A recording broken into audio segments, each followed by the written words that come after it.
السلام علیکم ناظرین، آج کا ویڈیو شہید کربلا حضرت عباس علم بردار رضی اللہ تعالیٰ عنہ کی شہادت کے حوالے سے ہے۔ اگر ویڈیو پسند آئے تو لائک اور چینل کو سبسکرائب کریں، شکریہ۔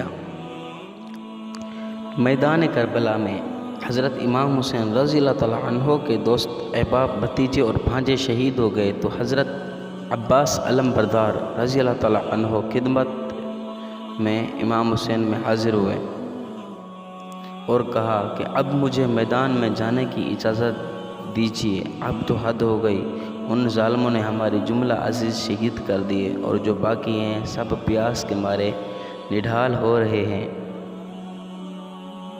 مجھ سے چھوٹے بچوں کی پیاس دیکھی نہیں جاتی، میں پانی لینے فرات پر جا رہا ہوں۔ حضرت امام حسین رضی اللہ تعالیٰ عنہ نے اپنے بھائی کو چند باتیں تعلیم فرما کر رخصت فرمایا اور آپ مشق لے کر فرات کی جانب روانہ ہوئے۔ فرات پر 4000 کا محاصرہ تھا۔ حضرت عباس رضی اللہ تعالیٰ عنہ نے جو فرات پر قدم رکھا تو سب نے آپ کو گھیر لیا۔ آپ نے ان سے مخاطب ہو کر فرمایا، تم لوگ مسلمان ہو یا کافر؟ وہ بولے، ہم مسلمان ہیں۔ آپ نے فرمایا، مسلمانوں میں یہ کیسے رواں ہے، کب رواں ہے کہ چرندوں پرندوں تو پانی پئیں اور فرزندان مصطفیٰ صلی اللہ علیہ وسلم پیاسے ترسیں؟ تم لوگ قیامت کی پیاس سے نہیں ڈرتے؟ ظالموں، جگر گوشہ رسول حسین پیاسا ہے، اس کے بچے پیاسے ہیں، کچھ تو خیال کرو، بچوں کے لیے تو پانی لینے دو۔ یہ سن کر بھی ان سنگ دلوں پر کچھ اثر نہ ہوا اور سب نے آپ پر حملہ کر دیا۔ حضرت نے بھی ان پر حملہ کر کے 80 کو قتل کر ڈالا اور باقی کو منتشر کر کے فرات تک جا پہنچے اور پانی میں اتر کر مشک بھر لی اور خود چلو میں پانی بھر کر پینا چاہا کہ بہن بھائیوں اور بچوں کی پیاس یاد آ گئی۔ فوراً چلو کا پانی پھینک دیا اور مشک کاندھے پر رکھ کر روانہ ہوئے۔ آپ ہر ایک سے لڑتے پڑتے شک پر سینہ سپر ہوئے جا رہے تھے کہ نوفل نامی ایک ظالم نے پیچھے سے آ کر ہاتھ پر تلوار اور مشک پر تیر مارا، ہاتھ کٹ گیا اور مشک کا پانی بہہ گیا۔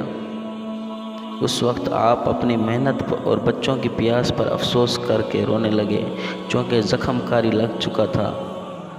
گھوڑے سے گر کر بھائی کو آواز دی۔ امام رضی اللہ تعالیٰ عنہ نے ان کی آواز سن کر ایک ایسی آہ کی جس سے زمین کربلا لرز گئی اور پھر آگے جو بڑھے تو حضرت عباس رضی اللہ تعالیٰ عنہ کو خاک و خون میں تڑپتا دیکھ کر فرمایا، اب میری پیٹھ ٹوٹی۔ حضرت عباس رضی اللہ تعالیٰ عنہ نے بھائی کو دیکھا اور دارالبقاء کو تشریف لے گئے۔ انا للہ و انا الیہ راجعون۔ حضرت امام ان کی نعش مبارک کو خیمہ کی طرف لائے اور فرمانے لگے، بعد عباس کے اب کون ہے غم خوار اپنا؟ نہ تو مونس ہے کوئی اور نہ مددگار اپنا۔ سوئے جنت گئے سب چھوڑ کر تنہا مجھ کو، لٹ گیا ان کے اس دشت میں گلزار اپنا۔